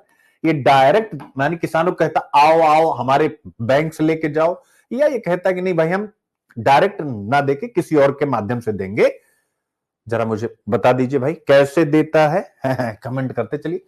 ठीक है, अब जलवायु स्मार्ट खेती क्या बताऊं मैं इसमें। ठीक है, अब नाबार्ड की पहल क्या, डेटा ड्रिवन सोल्यूशन दे रहा है, यानी वो किसानों को डेटा दे रहा है। इसके लिए क्या कर रहा है, व्यापक डेटा वेयर हाउस का निर्माण। व्यापक डेटा यानी कंप्यूटर में ढेर सारा डेटा इकट्ठा किया जा रहा है, जिससे किसान एविडेंस बेस्ड या इंफॉर्म्ड डिसीजन ले सकें, यानी सूचित निर्णय ले सकें। बस आपको रट लेना है कि डेटा संचालित समाधान में, और आप अगर इतना भी लिख देंगे कि वो डेटा ड्रिवन सोल्यूशन दे रहा है, इतने से भी काम चल जाता है, अंदर बहुत ज्यादा घुसने की जरूरत नहीं होती है। यस, इनडायरेक्ट देता है ना, रिफाइनेंस, वेरी गुड, बहुत बढ़िया। ठीक है, इसके अलावा वो एग्री फंड बनाया है, कार्बन फंड बनाया है, आप देख सकते हैं। यानी वो सस्टेनेबल एग्रीकल्चर प्रैक्टिस अगर आप किसान है करते हैं तो आपको ऋण की शर्तें आसान होंगी। कार्बन अगर आप उत्सर्जन कम करते हैं, आपको अब लोन में, फाइनेंस में फायदा होगा। मेरे प्यारे बच्चों, मजा आया? तो बस यही है, ग्रीन लेंडिंग दे रहा है। आई होप आप समझ गए होंगे क्या दे रहा है, ग्रीन लेंडिंग दे रहा है। यानी अगर आप क्लाइमेट स्मार्ट एग्रीकल्चर करते हैं तो आपको ऋण मिलना सरल, आसान और ब्याज दर कम। और कहां कहां ऐसा हो रहा है, ब्राजील में हो रहा है, नीदरलैंड में हो रहा है। तो बस यही आपको पढ़ना है। ठीक है, हाँ, अब संभावित चुनौतियां भी बता दी गई भाई। छोटे और सीमांत किसानों के लिए लास्ट माइल कनेक्टिविटी, कि भाई हर एक किसान तक ये सुविधा पहुंचे, एक बहुत बड़ी चुनौती है। ठीक है, डेटा को इकट्ठा करने के लिए ढेर सारे स्टेक होल्डर, यानी जैसे एफपीओ भी होगा, ठीक है, कुछ अन्य संगठन होंगे, राज्य सरकारों का डेटाबेस होगा, तो सबको एक साथ लाना ये भी कहीं ना कहीं जो है एक बहुत बड़ी चुनौती है। ठीक है, भारत की दोहरी रणनीति क्या है, तो वो मैंने आपको पहले ही बता दिया। ठीक है, दोहरी रणनीति यानी अनुकूलन भी कर रहा है, इसके अलावा जो है सुविधाएं भी दे रहा है। प्रधानमंत्री फसल बीमा, प्राकृतिक खेती, कार्बन बाजार, सब पढ़ा चुका हूं, आपको 2 मिनट में सब समझ में आ जाएगा। अप्रत्याशित मौसम पैटर्न, ठीक है, आगे का रास्ता, तो ये आप देख सकते हैं। निष्कर्ष मॉडल क्वेश्चन, भारत में जलवायु परिवर्तन और कृषि, जलवायु स्मार्ट खेती के लिए रणनीतियों का विश्लेषण करना है आपको। पूरा आंसर मेरे प्यारे बच्चों मजेदार ढंग से तैयार है। ठीक है, सब कुछ मजेदार, बस आपको क्या करना है, इसकी प्रैक्टिस कर लेनी। अब आता है डिजिटलीकरण, कृषि प्रौद्योगिकी में सार्वजनिक निवेश खेती के भविष्य की कुंजी है। तो अभी मैंने बता ही दिया, फिजिटल कृषि प्रौद्योगिकी में यानी सरकार पैसा लगाए, इसमें इन्वेस्टमेंट करना पड़ेगा और इसका डिजिटलाइजेशन करना पड़ेगा। तो आपको पहले ही बता दिया गया, यानी टेक्नोलॉजी के द्वारा एग्रीकल्चर को बेहतर किया जाएगा, बताने की जरूरत नहीं। क्या क्या करना है, जलवायु अनुकूल फसलों का विकास, यानी सब रिपीट हो रहा है, कुछ इसमें ऐसा नहीं है जो, ठीक है, तो आप इसको पढ़ लीजिएगा। ठीक है, यानी एग्रीकल्चर में तकनीक। अब देख सकते हैं, आप कहेंगे सर कैसे याद होगा, हमने क्वेश्चन बना दिया, हम भाग नहीं रहे, हमने क्वेश्चन बना दिया। वो टॉपिक यही क्वेश्चन आंसर में ही आपको खुद ही समझ में आएगा, यानी अपने दिमाग पे आप जोर लगाएं। भारतीय कृषि में परिवर्तन लाने में डिजिटलीकरण और सार्वजनिक निवेश की भूमिका पर चर्चा करें। Answer is ready. भारतीय कृषि में प्रौद्योगिकी, एआई और डिजिटल प्लेटफॉर्म की बढ़ती भूमिका का उल्लेख करना और भारत के कृषि क्षेत्र के आर्थिक महत्व यानी 18 से 20% और रोजगार पर प्रकाश डालना, कृषि में डिजिटलीकरण का महत्व, ठीक है ना, वर्तमान कृषि पद्धतियों में चुनौती, यानी सब कुछ। अगला यानी फसल विविधीकरण से पंजाब हरियाणा में एफपीओ की वृद्धि हो सकती है। फसल विविधीकरण क्या होता है, पंजाब और हरियाणा जैसे कृषि प्रधान राज्यों में किसान उत्पादक संगठनों को बढ़ावा देने में फसल विविधीकरण एक परिवर्तनकारी भूमिका निभा सकता है। ठीक है, जीएस पेपर 3 एग्रीकल्चर तो बताने की जरूरत नहीं, यानी सिलेबस वही है। अब देखिए क्या प्रश्न आपसे पूछा गया है 2017 में, सस्यन तंत्र में यानी क्रॉपिंग पैटर्न में धान और गेहूं की गिरती हुई उपज के लिए क्या मुख्य कारण है। तंत्र में फसलों की उपज के स्थिरीकरण में क्रॉप डाइवर्सिफिकेशन किस प्रकार मदद कर सकता है, और यही क्रॉप डाइवर्सिफिकेशन आपको यानी इस टॉपिक में डिस्कस किया गया। देख फिर आ गया क्रॉप डाइवर्सिफिकेशन के सामने क्या चुनौतियां हैं आप देख सकते हैं। तो फसल विविधीकरण क्या है? एक ही प्रमुख फसल पर ध्यान केंद्रित करने के बजाय कई तरह की फसलें उगाना, बताने की जरूरत नहीं। और क्या है मुख्य मुद्दा? क्या धान और गेहूं की प्रधानता के कारण भूजल का अत्यधिक दोहन हो रहा है, नंबर, मिट्टी का क्षरण हो रहा है और मूल्य में उतार चढ़ाव की संभावना बढ़ गई। एफपीओ क्या होते हैं? एफपीओ छोटे किसानों को एकीकृत करके बाजार संपर्क में सुधार करके और बेहतर मूल्य प्राप्ति सुनिश्चित करके विविधीकरण को बढ़ावा देने में महत्वपूर्ण भूमिका निभा सकते हैं। तो ये सब आप पढ़ लीजिए। फसल विविधीकरण क्यों आवश्यक है, कुछ बताने की जरूरत नहीं। चुनौतियां क्या है आप पढ़ेंगे। सरकार ने क्या क्या पहल किया है क्रॉप पैटर्न के लिए और क्या करना चाहिए वो भी लिख दिया गया है। अब उसके बाद आता है प्रीलिम्स का, देख लीजिए। फसल विविधीकरण और उसके वैश्विक निहितार्थों के बारे में निम्नलिखित कथनों पर विचार कीजिए, इनका आंसर दीजिए। आंसर दिया गया है। कृषि प्रौद्योगिकी में नवाचारों और फसल विविधीकरण में उनकी भूमिका के बारे में निम्नलिखित में से कितने कथन सही हैं? जलवायु स्मार्ट एग्रीकल्चर, इस पर तो कभी भी प्रश्न आ सकता है। और टेक्निकल क्वेश्चन पूछे जाते हैं, ये मत समझिएगा जो एडिटोरियल में वही रख दिया। क्या आपको पता था इसके बारे में, GACSA के बारे में? बोलिए किसी भी बच्चे को। Global alliance for climate smart agriculture, क्या इसके बारे में पता है? इसको किसने बनाया है? ठीक है। जलवायु स्मार्ट कृषि के बारे में, यानी पूरा, अब कुछ भी पूछेगा आपको यहां से। जलवायु स्मार्ट खेती के लिए सरकार की स्कीम्स आप देख सकते हैं। ठीक है, तो ये सारी चीजें हैं। और मैं सब बच्चों से कहूंगा जो मुझे हिंदू में फॉलो कर रहे हैं, प्रीलिम्साथॉन इसे जरूर ज्वाइन करो बच्चे, ये आपकी लाइफ बदल देगा। ठीक है, और आधारशिला के साथ आप बदलोगे।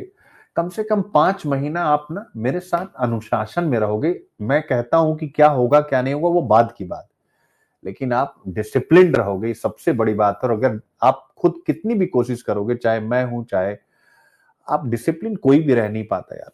मैं खुद एक कोच रह चुका हूं, लेकिन मुझे जिम में डिसिप्लिन रहने के लिए मुझे कोच की जरूरत इस समय पड़ रही है। आप सोचिए, क्योंकि अब मन नहीं करता है, अरे यार कौन इतना ज्यादा पसीना बहाए, तो एक आदमी पीछे खड़ा, नहीं नहीं चलिए ये भी कर लीजिए। तो ये करना पड़ेगा आपको, आपको लगेगा, लेकिन ठीक है। बाकी जो भी मेरा फाउंडेशन चाहते हैं, अभिव्यक्ति पास के थ्रू आए, उसके पीछे रीजन है। और ये नंबर है जिन पर आप कॉल करके हमारे साथ जुड़ सकते हैं। और फाउंडेशन कोर्स में आप हमारे साथ जुड़े, हिंदी ऑप्शनल में मेरे साथ जुड़े, हिस्ट्री ऑप्शनल में मेरे साथ जुड़े, 17वीं बीपीएससी मेंस में मेरे साथ जुड़े। और डेटा इंटरप्रिटेशन जिनको दिक्कत है उनकी, वो अलग से भी ये बैच ले सकते हैं। और बीपीएससी टेस्टा मेंस, जिसमें सभी क्लासेस, यानी जो जनरल स्टडीज के मैं स्वयं ले रहा हूं, इसी प्रकार से यूपीपीसीएस का भी मैं स्वयं सारे टॉपिक ले रहा हूं, यानी 10-10 ऐसे दिए जा रहे हैं एक एक टॉपिक पे। तो आप जुड़ सकते हैं। जो भी नए बच्चे हो, एक बार एक्सपीरियंस को जरूर काउंट करिएगा। ये जो एक्सपीरियंस यहाँ लिखा हुआ है, ठीक है। चलिए।